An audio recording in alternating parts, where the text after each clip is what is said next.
Guys, the Champions League, as we know it, is back. European football, as we used to know it 5 or 10 years ago, is back. This Barcelona and Atletico Madrid games, it showed you how fluid Spanish football is. Why people call La Liga better than the Premier League. It's not because of the intensity. It's not because of heart or desire. The pure quality of how these teams pass, the speed with which they pass, the IQ of the players on the pitch. And the players we're talking about are sometimes even seasoned professionals like Griezmann. Sometimes it's young superstars, the best player in the world in LamineYamal, who again, by the way, was showing performance levels of saying, I'm not even in contention with the people who are playing around me right now. I'm in contention with superstars of 10, 15 years ago. I'm talking about players like Neymar, players like Messi. Now, is he really going to cross them? You can't be sure. You can't be sure because it's too early at the moment. But guys, Lamine, his mentality is different, first of all. Because I don't know if you guys saw the clips after the game where he, being an 18-year-old, having exited the Champions League quarterfinals, he is asking his teammates to get up, show face. This shows you the mentality in that kid. But forget the mentality for a second. Just look at his Trivela passing. He has mastered the art of Trivela passing. The assist on the weekend in the Espanyol game where Lamine put a brilliant through ball, a Trivela ball by the way, into the path of FerranTorres, and FerranTorres just had to cushion it and it went in.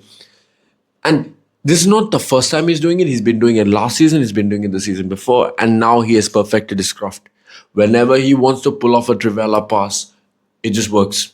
Even in this game, there was a chance at 2-0 leading really. Even in this game, there was a chance where Lamine played an absolute worldie of a ball. A brilliant Trivela ball into Fermin Lopez, whose header ultimately missed. And they could not make it 3-0 right after they made it 2-0. But that Barca team, by the way, a core Spanish team. And you could tell it was a core Spanish team with the way that they were moving the ball extremely fast. And this is where people talk about the difference between technicality and physicality. Every time, technicality wins. Because even the Atletico Madrid team, if any of you who didn't watch the game, you would think, what, Barcelona was playing the pure attacking football and Atletico Madrid was parking the bus, because we all had the idea of what DiegoSimeone used to do 10 years ago. This DiegoSimeone, on the other hand, plays a very different way. Because his front three, first of all, was featuring LOOKMAN on the left, GRIEZMANN on the right, and Alvarez through the middle. If this is not attacking, I don't know what is. And the way they were all fluid, they were moving against each other, especially JulianAlvarez moving to the left sometimes, LOOKMAN coming to the center, and Griezmann essentially sometimes even dictating from deep, showing you what level of a player he is, that in the Champions League quarterfinal, he was dictating from deep. That first half performance, by the way, was outstanding. We need to really appreciate players like Griezmann and LamineYamal obviously, but Griezmann especially. He was a player who was underappreciated, you'd say. He is probably third or fourth best player in that Messi and Ronaldo era, because if you guys remember the level that he was performing at in 2016, 2017, 2018, and especially during the World Cup win, guys, these are exceptional level of players. I'm talking about players like Isco, players like Griezmann, players who've been very criminally underrated, maybe because they don't have the flashy goals or assists like your Neymars, like your Ronaldos, like your Messis. But the difference is that their play, right, their presence in a team is so crucial that Griezmann, almost about to be a retiring age, he's going to leave Atletico Madrid next season, and still he's dictating Champions League quarterfinals against one of the best teams in the world in Barcelona. But is their defensive discipline and the keeper who deputized for All Black in both legs. Yeah, Juan Musso, I think. I've never seen him before, but his performance really got them through in the first leg and got them through the second leg as well. The second leg, they could have made it 3-0 on a double, or a couple of occasions at least, before LOOKMAN scored. And had they scored there, I feel Barcelona would have gone on to win that game 3-0 or 4-0. But it's the keeper who really stopped that from happening. And at the same time, we need to give credit to DiegoSimeone's shape, right? The team, it was compact when he needed to be, but when it was attacking, of course, they're not going to come full-flowing attack because they already had a lead from the new camp. But it's just, you should just look at the fluidity in the attack between Lookman, between Alvarez, between Griezmann. Pure technical players. They have pace. But even Alvarez, to create certain opportunities to Griezmann, to Lookman, one of the chances he put into Lookman was outstanding. He made a solo run all the way from the half line into the box with almost 4 or 5 Barcelona players around him, and he still managed to get his way around all the players. And then he went into the box, cut back for Lookman, who unfortunately didn't score against Juan Garcia. But what I'm trying to say is that what we're seeing in the Premier League to some of the football that we're seeing in La Liga, and by La Liga, let me clarify, I don't classify Real Madrid in this group because Real Madrid play almost like a Premier League team, and we're going to see that against Bayern Munich tomorrow because they are just not of the level of a Barcelona, even of an Atletico Madrid. Because yes, they have star players, but the football that Barcelona was playing, that Atletico Madrid are playing, you're not going to see this in El Clasico. It'll mostly be Barcelona playing this football and then Real Madrid kind of reacting to what Barcelona do. But in this game, there was Barcelona putting in attacking offers. And then there was Atletico Madrid putting in their own. And that was how the game was going. It was high, as they say, high octane football. It was pure, it's not chaos. It was brilliance because it was the way two managers trying to coach each other and ultimately Simeone beating Flick, which is, well, I think this is the third time in almost 10 or 12 years where Barcelona have gone out to Atletico Madrid. In fact, the third time that Barcelona have gone out to DiegoSimeone. It's time that we put respect on DiegoSimeone, by the way. Calling him a park the bus manager, calling him a defensive manager. When we have seen some of the stuff that Arteta has been doing with Arsenal at the Premier League, I don't think we can call DiegoSimeone a park the bus manager anymore. Even Jose Mourinho, with the kind of football he used to play, it was never that. It was never terrorist football, right? So maybe we have to give DiegoSimeone some respect. And this leads on very well into what might happen in the semi-finals. Because now we have Atletico Madrid through on this side, and the other side will probably be Arsenal. Now, we all know Arsenal beat Atletico Madrid 4-0 early on in the season, so it should just be straightforward, right? Guys, do you remember what happened in last year's semi-final when Arsenal and PSG were drawn against each other, and then Arsenal fans were very confident, oh, we're going to beat PSG because we beat them 2-0 early on in the season. And then what happened is that they got exposed. You know why? You know why? Because later on in the season, the dynamics are going to be very different. Number one is form, right? The form that Atletico Madrid have been coming into now, especially in the Champions League, is very different to what they were early on in the season when they were drawing to Club Brugge. And then, okay, they got hammered by Arsenal 4-0. But that's also the time when Arsenal performed good. But Atletico Madrid, so-so. Just like PSG were early on in this season, early on in last season. But the difference is now, in May time, we know what Atletico Madrid do historically at least. Because there have been times in Champions League semi-finals, and it's always been Cristiano Ronaldo, one way or the other, that knocks Atletico Madrid out. Had it not been for Ronaldo, had it not been for Real Madrid, maybe Atletico Madrid could have got a couple of Champions Leagues at least.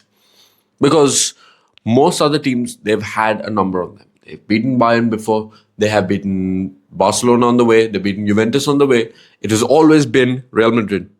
Real Madrid was the one who knocked them out. So ultimately,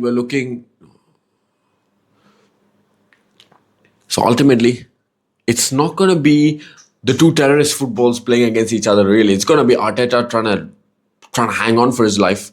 And then we have Simeone on the other hand, who's just gonna play some brilliant football.